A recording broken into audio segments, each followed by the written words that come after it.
The glass doors of the building were more than just an entrance. They were a line drawn in the sand. On one side of the frosted, heavy glass was the cool night air of the city streets, filled with the smell of exhaust and the noise of traffic. On the other side was a world of silence, thick carpets, and gold accents. It was a place where money didn't just talk, it shouted. Samuel stood with his back straight against the wall, just inside the lobby. For 20 years he had worn the same dark blue uniform. It was clean and pressed, but it was still just a uniform. It marked him as the help, the background noise in the lives of the people who lived in the penthouses above. He adjusted his cap, taking a slow, deep breath. His feet hurt a little from standing for so long, but he was used to it. Being invisible was hard work. Tonight, however, he wasn't alone.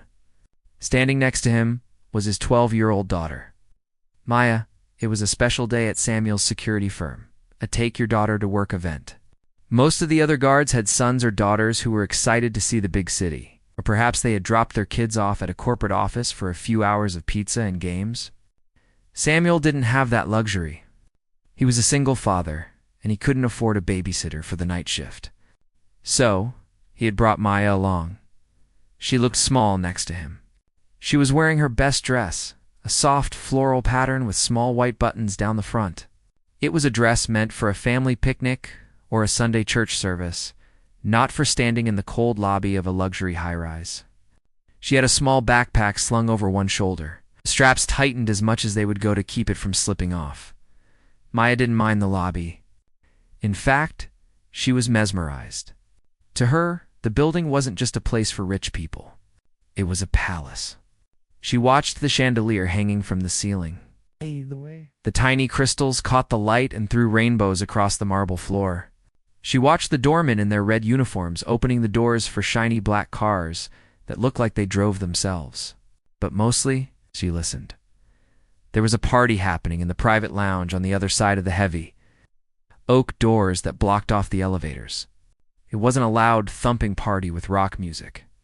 It was the kind of party where people spoke in low, serious voices laughed softly at jokes that weren't funny, and clinked glasses that probably cost more than Samuel earned in a month. Samuel looked down at his daughter. Her eyes were wide, taking everything in. He felt a pang of guilt in his chest. He wished he could give her more. He wished she was inside that room, eating fancy appetizers and talking about art and travel, instead of standing on the cold marble floor next to a security guard station. "You okay, Maya?" Samuel asked quietly, keeping his voice low so the residents walking by wouldn't hear. Maya looked up and smiled. It was a bright, honest smile that made the guard feel a little less tired. "I'm okay, Dad," she whispered. "It's so fancy here. Look at the floor, Dad. You can see the ceiling in it." What? Samuel chuckled softly. "That's polished marble, honey. Be careful not to scuff it." Oh. Through the slightly ajar double doors of the lounge, the sound of music drifted out. It wasn't the recorded pop music that played in the shops downtown. This was live. The sound was rich and deep, vibrating through the floorboards and into the soles of Samuel's shoes. The noise of the party, the chatter, and the clinking. Silverware seemed to fade away as the music took over. Samuel knew who was playing. Everyone in the building knew. It was Mr. Sterling. Mr. Sterling was the kind of millionaire people whispered about. He owned oil fields, shipping companies, and half the real estate in the city. He was older, with gray hair and a face that looked like it had been carved from stone, rarely smiling. He was famous for being cold, for firing people if they looked at him wrong, and for his love of music. They said he had a concert hall in his own apartment, a room worth millions of dollars just for the acoustics. Maya's head tilted to the side. She stopped looking at the chandelier and turned her face toward the open crack in the door. Her expression changed. The wonder of the lights was replaced by a deep focus. She knew the song. It was a piece of classical music, complicated and sad. At home, in their small apartment that was always too hot in the summer and too cold in the winter, Maya had a keyboard. It wasn't a real piano. It was electric, plugged into the wall, and some of the keys stuck if you pressed them too hard. But Maya loved it. She spent hours on it every day after school while Samuel was at work. Teaching herself songs she heard on the radio or found in old library books. She knew this specific melody. She had been trying to learn it for weeks. Her version was halting, full of mistakes, but she knew the notes. Hearing it played perfectly, with such emotion, sent a shiver down her spine. Samuel watched her change. He saw her grip her backpack straps tighter. He saw the way her breathing slowed down to match the rhythm of the song. He recognized that look. It was the same look she got when she was trying to solve a hard math problem, or when she was trying to fix a broken toy. "Dude, it's beautiful, isn't it?" Samuel whispered. Maya nodded slowly. She didn't take her eyes off the door. "He's playing the nocturne," she said softly, using a word Samuel didn't fully understand but sounded very smart. "But he's rushing the middle part. It needs to be slower." Samuel didn't know about rushing or slowing down. To him, it sounded perfect.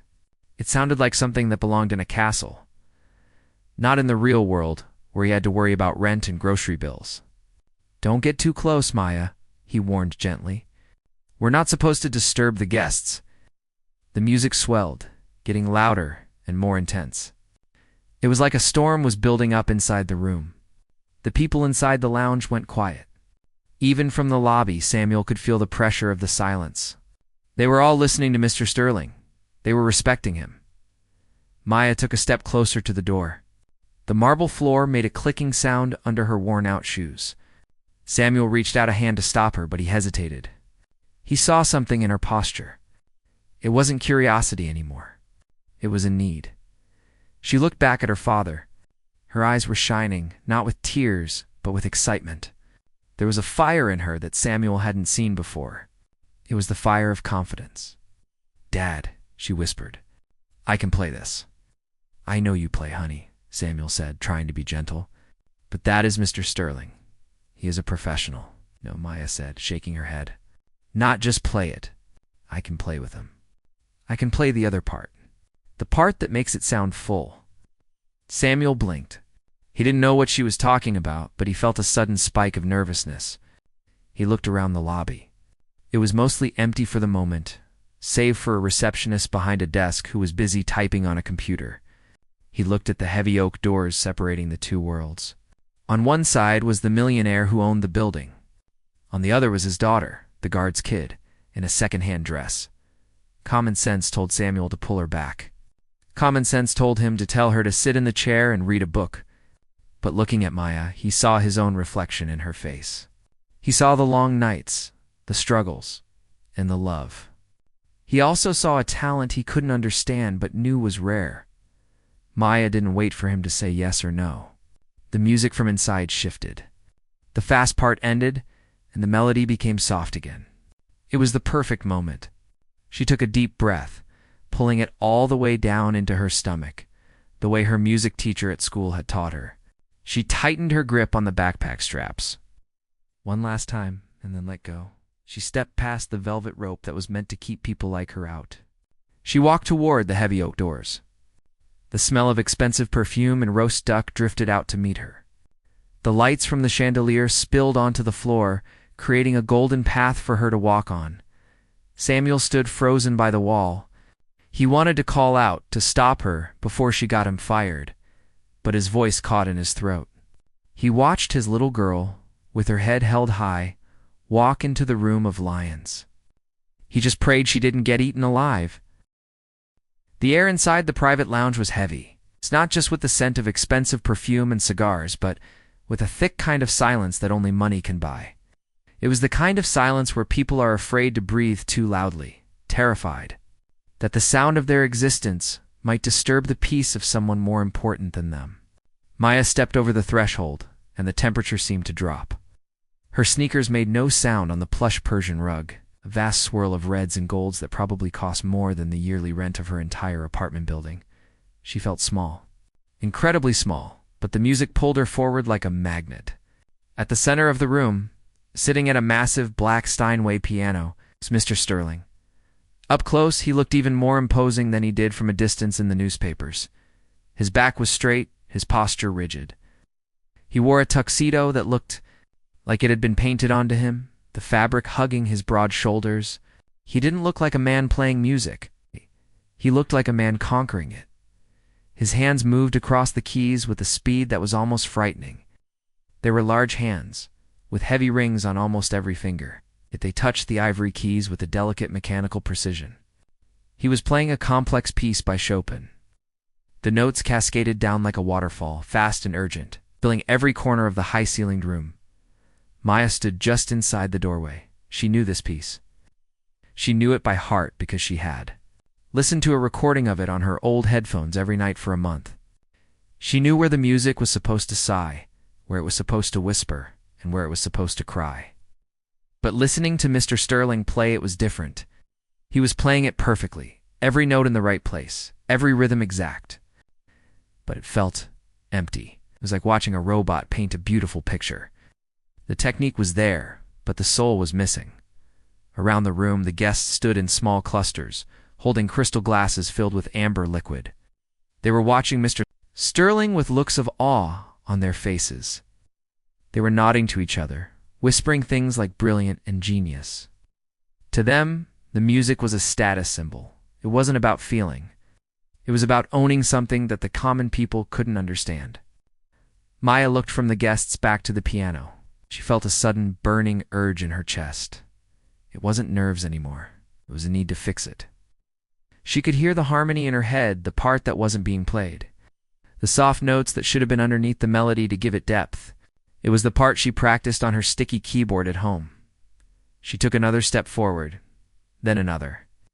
A waiter holding a silver tray of hors d'oeuvres stepped in her path, raising an eyebrow at the young girl in the floral dress. He looked at her cheap backpack and her simple shoes, and a look of confusion crossed his face. He started to open his mouth, probably to ask her where her parents were. But Maya sidestepped him with a determination that made him freeze. She wasn't rude, she was just focused. Her eyes were locked on the piano bench. The music swelled again. Mr. Sterling was approaching the end of the movement, his hands flying faster, the sound growing louder and more aggressive. The tension in the room built up. The guests stopped their whispering entirely, captivated by the performance. Waiting for the final crash, the grand finish that would allow them to burst into polite applause. Maya reached the edge of the small stage where the piano sat. She was standing just a few feet away from Mr. Sterling now. She could see the sweat on his forehead. She could see the tension in his jaw, clenched tight as he played. He looked angry. He looked like the music was a fight he was trying to win. From her spot by the door, watching through the crack, Samuel held his breath. His heart was hammering against his ribs so hard he thought it might bruise his chest. He wanted to rush in and grab Maya's hand, pull her back to the safety of the lobby. But he felt paralyzed. He had never seen his daughter look like that before. She looked like she belonged there, and yet she looked completely out of place. It was a contradiction that made his head spin. Inside the room, Mr. Sterling hit the final chord of the phrase. It was a heavy, thundering sound that rang through the room. Then silence. He lifted his hands off the keys, hovering them in the air for a dramatic pause. It was the perfect moment for a spotlight or a bow. The guests began to lean forward, preparing to clap. It was in this split second of silence that Maya made her move. She stepped up onto the low platform. The wood creaked very softly under her sneaker, but in the silence, it sounded like a gunshot to her. Mr. Sterling didn't turn around. He was looking at the sheet music, preparing to turn the page for the next section. He was in his own world, a world where no one dared approach him without an appointment. Maya leaned in close to him. She was so close she could smell the sharp scent of his cologne and the faint smell of tobacco on his clothes. She didn't think about who he was. She didn't think about his billions of dollars or the fact that he could ruin her father with a single phone call. Ow. She only thought about the music. "I can play piano with you," she said. Her voice was clear and soft, but it wasn't a whisper. It cut through the heavy air of the room like a small, sharp knife. Mr. Sterling didn't move. He didn't turn his head. He didn't flinch. He just kept his eyes on the music stand. To him, the voice was just an annoyance, a glitch in the perfection of his evening. He assumed it was a server offering him a drink, or perhaps someone asking for an autograph. It was beneath him to look. He let out a long, impatient sigh, his shoulders rising and falling dramatically. Without looking at the source of the voice, he raised his left hand in a dismissive wave. It was a gesture everyone in the room recognized. It was the gesture he used when he was done listening to a business proposal, or when he wanted a waiter to vanish. "Security," he muttered. His voice was low and gravelly, but it carried across the room. It wasn't loud, but it was filled with a cold, hard arrogance. "Remove the disturbance," the guests gasped. It was a collective intake of breath that sounded like the wind rushing through trees. They all turned to look at the source of the boldness. They were expecting to see a drunken guest or a gatecrasher. Instead, they saw a small girl in a floral dress, standing near the millionaire's elbow, looking not at all afraid. Maya stood her ground. She didn't back away when he waved his hand. She didn't run away when he called for security. She looked at his hand, the one with the heavy gold signet ring, and then she looked at the keys. She felt a flush of heat rise up her neck and into her cheeks. It was humiliation, hot and stinging. She had offered to gift her music and he had thrown it away without even looking at her. She felt her throat tighten, but she refused to cry. Not here, not in front of these people who looked at her like she was a bug on the rug. "I just wanted to help," she whispered, mostly to herself. Mr. Sterling ignored her completely. He turned the page of his sheet music with sharp, aggressive movements. He was counting the beats in his head, waiting to resume his performance. He was going to play the next part, a fast and difficult section, and show this intruder that his world was impenetrable. But before he could place his hands back on the keys, a voice rang out from the back of the room. "Right!" It was a woman's voice. It wasn't loud, but it had a strength to it that made everyone turn. It came from a woman standing near the far window. She was older, with silver hair pulled back in a bun. She wasn't wearing a diamond necklace like the other women. She was standing quietly, observing, just like Maya had been. The woman stepped forward, moving through the crowd of frozen guests. Her eyes were fixed on the stage, on the small girl who was slowly starting to shrink away in shame. She knew that look. She knew the posture of a musician who understood the language better than the speaker. The room felt like it had been frozen in ice. The guests stood with their drinks halfway to their lips, their eyes darting from the angry man at the piano to the small girl in the floral dress. No one moved. No one breathed. It was the kind of silence that happens when everyone knows something terrible is about to happen. But no one wants to be the one to stop it, mister. Sterling kept his back turned to Maya. He sat on the bench like a king on a throne, rigid and unmovable. He adjusted his cuffs, smoothing the expensive fabric, treating the air around him as if it were too heavy to breathe. He was waiting for the sound of footsteps, for the heavy boots of a guard coming to drag the intruder away. He expected order to be restored instantly. He didn't need to look at the problem to make it go away. Maya stood there, her face burning. She felt the tears welling up in the corners of her eyes, threatening to spill over, but she blinked them back furiously. She looked out at the sea of faces. Men in tuxedos and women in glittering gowns stared back at her. Some looked annoyed that their party was interrupted. Some looked confused. But most of them just looked through her, as if she were a smudge on a clean window. She realized with a sinking feeling in her stomach that to them, she was nothing. She was just the disturbance. She gripped the strap of her backpack until her knuckles turned white. She wanted to turn around and run out the door. She wanted to find her father, bury her face in his uniform, and let him take her home to their small, safe apartment where the only judgment came from her sticky piano keys. But her feet felt like they were glued to the fancy carpet. Then the voice came from the back. Wait, it wasn't a shout, but it was sharp. It cut through the silence like a knife through warm butter. The guests turned their heads in unison, looking for the source of the sound. Standing near the large window was a woman who looked like she didn't quite belong in the room, but she was dressed just as elegantly as everyone else. She was older, perhaps in her 60s, with silver hair pulled back into a tight, no-nonsense bun. She held a glass of champagne, but she wasn't drinking it. She was staring straight at the piano. The woman stepped forward. Her shoes clicked on the floor, the sound echoing in the quiet room. She didn't look at the other guests. She didn't look at Mr. Sterling. She looked at Maya. There was no pity in her gaze. It's only a strange, intense curiosity. Mr. Sterling let out a loud, annoyed huff. He finally turned his head slightly, just enough to shoot a glare over his shoulder. He did not look at Maya. He looked at the woman walking toward him. I gave an order, Sterling said, his voice low and dangerous. I said, security. Remove this child. The woman didn't stop walking. She moved past a waiter who looked unsure of what to do, clutching his silver tray like a shield. She walked up the 3 small steps to the stage area until she was standing just a few feet away from the piano. She isn't a disturbance, Arthur, the woman said. Her voice was calm, steady, and firm. It was the voice of someone who was used to being listened to. Sterling stiffened at the use of his first name. He hated familiarity. He turned fully around on the bench, his face twisting into a scowl. Alina, he snapped. This is a private event. If you are bored, you can leave. But do not tell me how to run my home. I'm not bored, Alina said, gesturing toward Maya. And I'm not telling you how to run your home. I'm telling you that you are making a mistake. A mistake. Sterling laughed, a cold, dry sound that held no humor. He gestured vaguely at Maya, without actually looking at her. This is a mistake. A guard's child wandering in off the street. It's pathetic. She probably wanted an autograph or a handout. Maya flinched at the word pathetic. She felt the sting of it, sharp and deep. She looked at the woman, Alina, wondering why she was stepping in. Why did she care?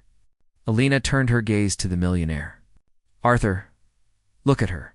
Really look at her. I have no time for games, Sterling grumbled. He started to turn back to the piano keys. Eager to drown out the awkwardness with more noise, Alina took another step closer, invading his personal space. She wasn't asking for money. She wasn't asking for an autograph. She heard you play.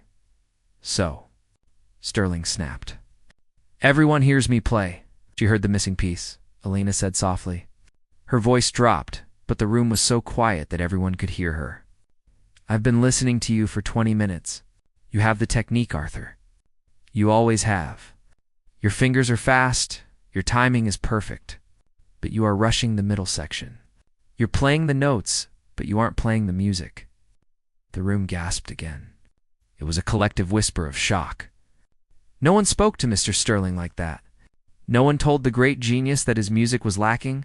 Sterling's face turned a dark shade of red. He clenched his jaw, the muscle twitching visibly. How dare you, he hissed. I am playing exactly as it was written. No, Alina said, shaking her head slowly. You are playing it as a machine plays it. You are missing the counter melody, the part that gives it a soul. Sterling looked ready to explode. He opened his mouth to shout, to call for the guards to remove Alina as well. But Alina didn't give him the chance. She turned away from him and looked down at Maya. Is that true? Alina asked gently. Maya looked up, surprised. She nodded slowly. Yes, ma'am, Alina smiled, just a small curve of her lips. What was it you said to him? Before he ignored you? Maya took a deep breath. She looked at Mr. Sterling's back, then back at Alina. She felt a little less scared, knowing this woman was on her side. I said I can play piano with you. She offered to play the duet accompaniment. Alina announced to the room, turning her attention back to Sterling. She recognized the flaw in your solo and offered to fix it. She was trying to help you finish the song. Sterling let out a harsh, scoffing noise. He spun around on the bench, finally forcing himself to look at Maya. He stared at her with hard, gray eyes, looking her up and down. He saw the worn-out sneakers, the simple dress, the cheap backpack. He sneered. Ridiculous, he spat. This is a joke. You expect me to believe that this street child knows the complex arrangements of a nocturne that I've studied for years? It's insulting. I'm not a street child, Maya said. Her voice was quiet, but it was steady. I practice every day. Samuel was watching from the doorway, his heart hammering in his throat. He saw the sneer on the millionaire's face. He saw the way the other guests were smirking, whispering to each other that it was impossible. Every instinct in his body screamed at him to rush in, scoop Maya up, and apologize profusely for her bothering the master. He was terrified that this scene would cost him his job. But then he saw Maya's face. She wasn't crying. She was standing her ground. She looked more like a musician in that moment than he had ever seen. He held his ground, fighting the urge to intervene. "Prove it," Alina said. The words hung in the air. Mr. Sterling looked at Alina as if she had lost her mind. "I will not indulge this nonsense. If you are so sure she is lying, then let her play," Alina challenged him. She crossed her arms over her chest. "What are you afraid of, Arthur? That a 12-year-old girl might show you something you missed?" The guests began to murmur among themselves. The challenge had been issued. It was a test of ego now. If Sterling refused, it looked like he was afraid. If he accepted, he risked looking foolish. But Sterling's ego was the size of the building. He couldn't back down from a challenge, especially not in front of his guests. "Fine!" Sterling snapped, his voice dripping with arrogance. He stood up from the bench, smoothing his jacket. He looked down his nose at Maya. "You want to play, child? Go ahead. Let's hear this genius you claim to have." He stepped aside, gesturing to the bench with a sweeping, sarcastic bow, as if inviting her into a trap. "Don't disappoint the room, or I assure you, the consequences will be severe." Maya felt the weight of 50 stares pressing down on her. She walked slowly toward the bench. It was a long walk across the stage. The piano looked huge, a black beast waiting for her. She climbed up onto the leather seat. Her feet dangled slightly, not quite reaching the pedals. She adjusted the bench, scooting forward until she was close enough. She reached into her backpack. The room watched in silence, wondering what she was doing. She pulled out a single folded piece of paper. It was wrinkled and yellowed, the corners torn. She had printed it off the library computer weeks ago. She carefully unfolded it and laid it flat on the music rack. Mr. Sterling scoffed again from the side of the stage. Sheet music? How pedestrian. Real musicians play from memory. Maya ignored him. She placed her fingers on the keys. They felt cold and smooth, much different from her plastic keyboard at home. She took a deep breath, closing her eyes for just a second to hear the song in her head. "The bridge," Alina called out softly from the floor. "Start from the bridge, Maya." The girl nodded. She didn't look at Mr. Sterling. She didn't look at the crowd. She looked only at the keys. She pressed down the first note. It was a soft, tentative sound.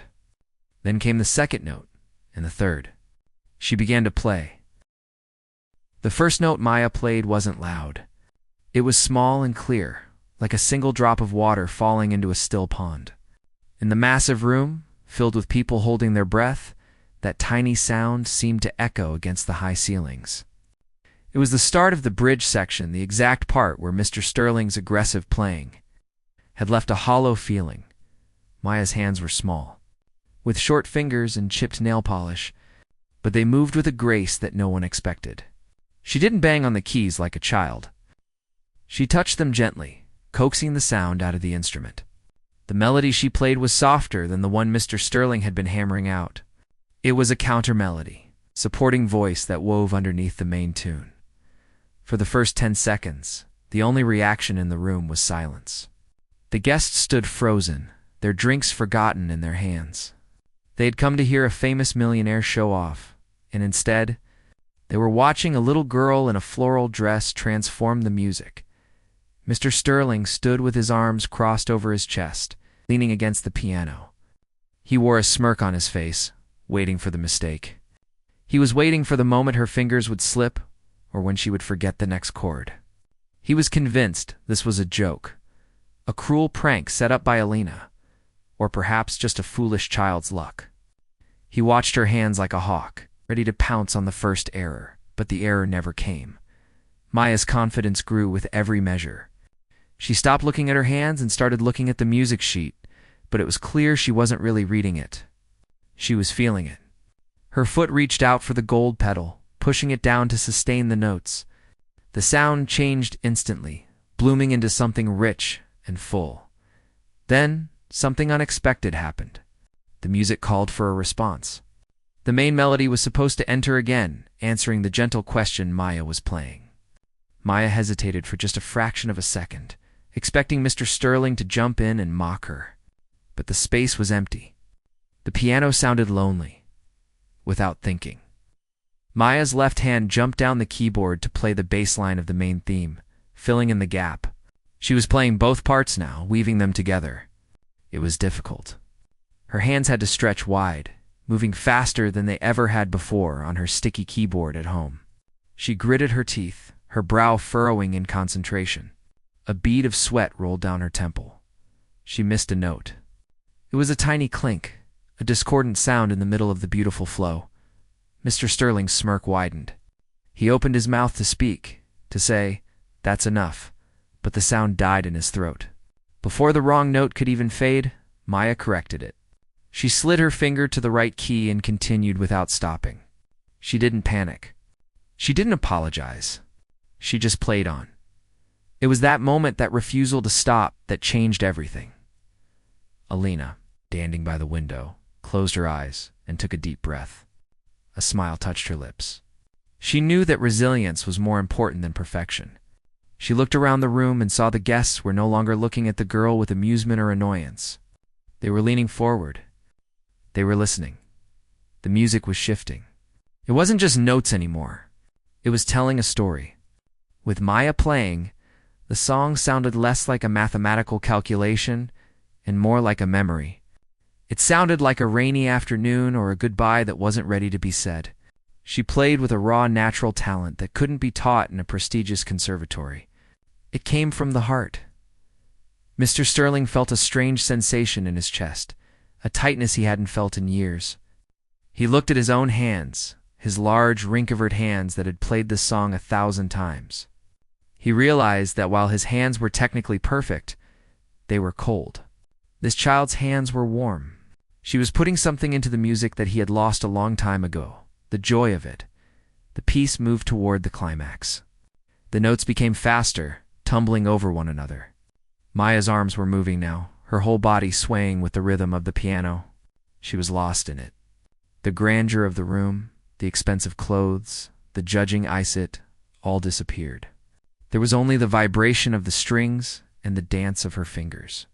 Suddenly, Maya's hands came to a stop.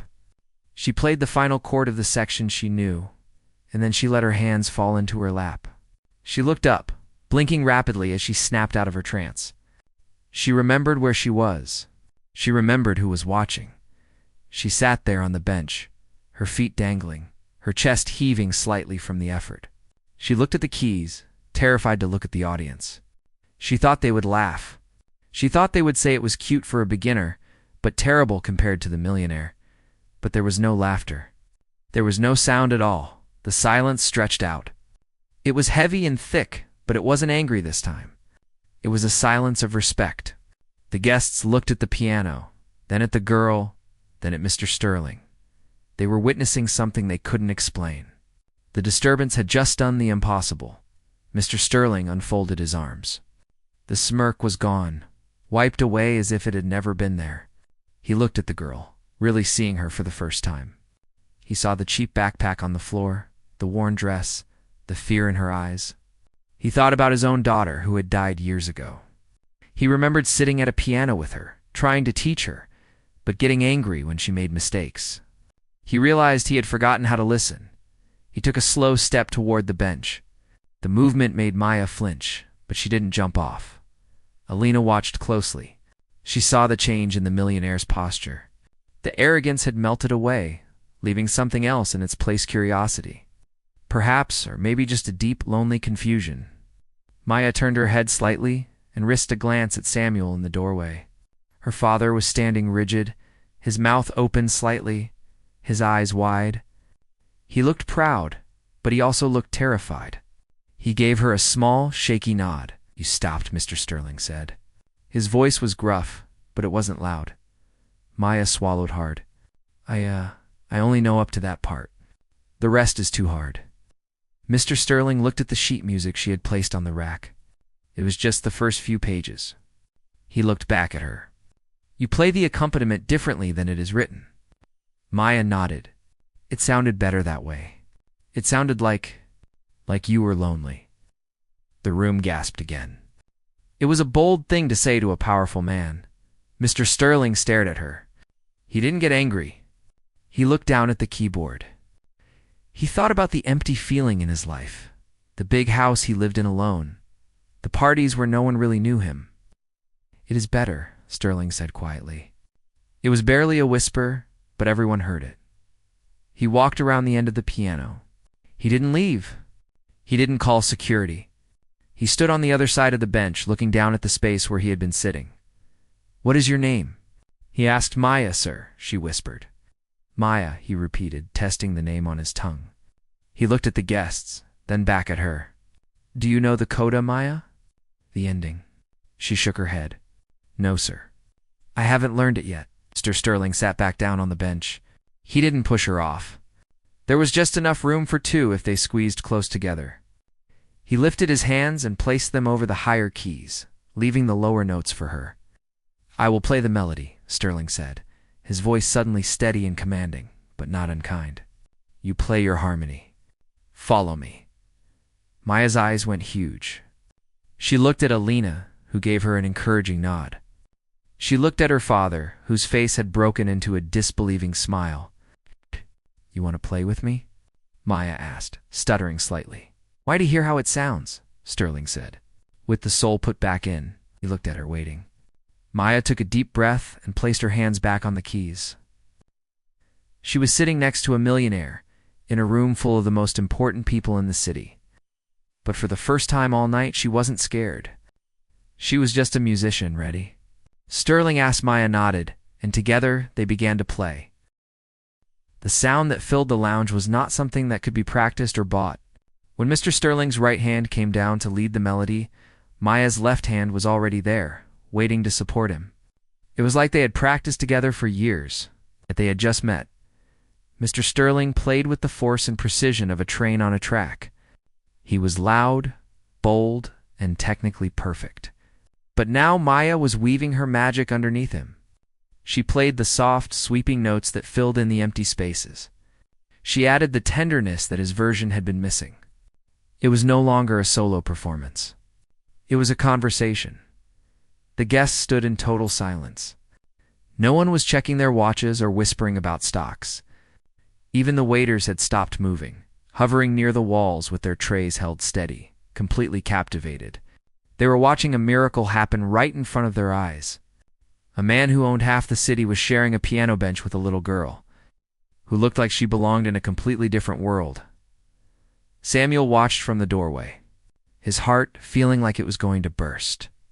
He saw the way Maya's shoulder brushed against Mr. Sterling's expensive tuxedo jacket. He saw the look of pure concentration on her face. She wasn't looking at the audience, and she wasn't looking at the sheet music anymore. She was watching the keys, but she was also listening and really listening to the man beside her. They moved toward the end of the song. The music grew faster and more complicated.